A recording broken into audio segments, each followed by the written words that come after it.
Seorang pakar sejarah Mesir kuno, Maspero namanya, Maspero, dalam petunjuk bagi pengunjung Museum Mesir menjelaskan penguasa Mesir yang tenggelam itu bernama Meneptah atau Memtah. Jadi Firaun yang kita kenal sekarang, yang selalu kita kenal itu bernama Meneptah atau Memtah sebenarnya. Yang kemudian oleh sejarawan Driaton dan Vandel melalui dokumen-dokumen lain membuktikan bahwa penguasa Mesir itu memerintah antara 1224 sebelum Masehi sampai 1214 sebelum Masehi. Bang, itu kenapa kok turun tanggalnya? Tahunnya kok turun? Ya, jadi sebelum Masehi itu tahun itu makin ke depan makin turun ya, ke bawah. Nah, dan setelah Masehi, setelah tahun Masehi ditemukan baru kita mulai tahunnya naik ke atas. Menurut Profesor Quraisyhab, pada masa Al-Quran turun pada abad 15 lalu, tidak seorang pun mengetahui sebenarnya penguasa yang tenggelam itu berada. Pada tahun 1896, purbakalawan Loret, namanya Loret, menemukan jenazah tokoh tersebut dalam bentuk mumi di Wadi Al-Mulk atau Lembah Para Raja yang berada di daerah Taba Luxor, seberang Sungai Nil, Mesir. Pada 1907, seorang ahli arkeolog dan sejarah, Elliot Smith namanya, membuka pembalut-pembalut mumi itu. Anjir, pembalut apaan tuh? Pembalut-pembalut mumi itu, dan ternyata badan Firaun tersebut dalam keadaan utuh. Wow. Kemudian pada Juni 1975, seorang ahli bedah asal Prancis bernama Maurice Bucaille, apa sih bacanya, yang bernama Maurice Bucaille mendapat izin untuk melakukan penelitian lebih lanjut tentang mumi tersebut. Dia menemukan bahwa jasad mumi itu merupakan Firaun yang meninggal di laut. Adapun bukti-bukti yang meninggalkannya itu adalah terdapat bekas-bekas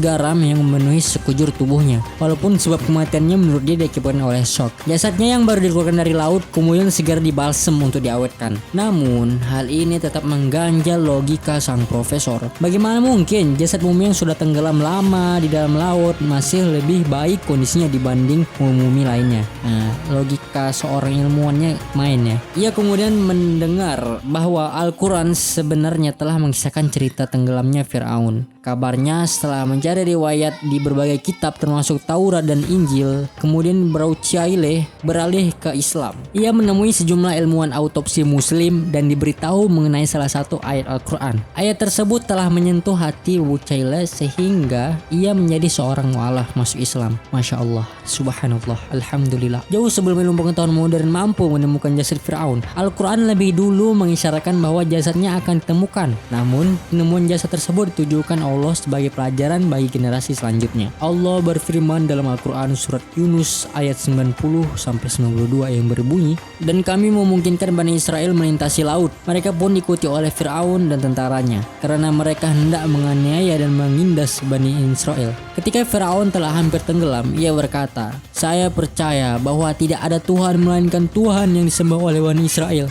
Ini saya termasuk orang yang berserah diri kepadanya.' Allah menyambut ucapan Firaun dengan berfirman, 'Apakah kamu baru percaya? Padahal sesungguhnya kamu telah durhaka sejak dahulu dan kamu termasuk orang-orang yang berbuat kerusakan. Hari ini kami selamatkan badanmu supaya kamu menjadi pelajaran bagi generasi yang datang sesudahmu. Dan sesungguhnya kebanyakan manusia lengah dari tanda-tanda kekuasaan kami.' Jadi kan ceritanya Firaun itu udah berkali-kali diingatin sama Nabi Musa, udah diajak duel, udah ditunjukkan kekuasaan Allah, ya kan? Tapi tetap nolak, tetap menganggap dirinya Tuhan gitu, sombong. Nah akhirnya pas dia mau meninggal, pas dia udah di ujung maut, dia baru percaya sama Allah.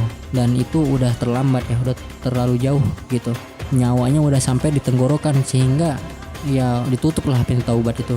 Pakar tafsir Indonesia, Profesor Quraisyhab, dalam bukunya berjudul Mukjizat Al-Quran menjelaskan kalimat dalam ayat di atas yang perlu digarisbawahi adalah, "Hari ini kami selamatkan badanmu agar engkau menjadi pelajaran bagi generasi yang datang sesudahmu." Menurut beliau, masyarakat luas memang mengetahui bahwa Firaun tenggelam di Laut Merah ketika mengejar Nabi Musa dan kaumnya. Tetapi menyangkut keselamatan badannya dan menjadi pelajaran bagi kaum sesudahnya merupakan satu hal yang tidak diketahui pada masa Nabi Muhammad SAW.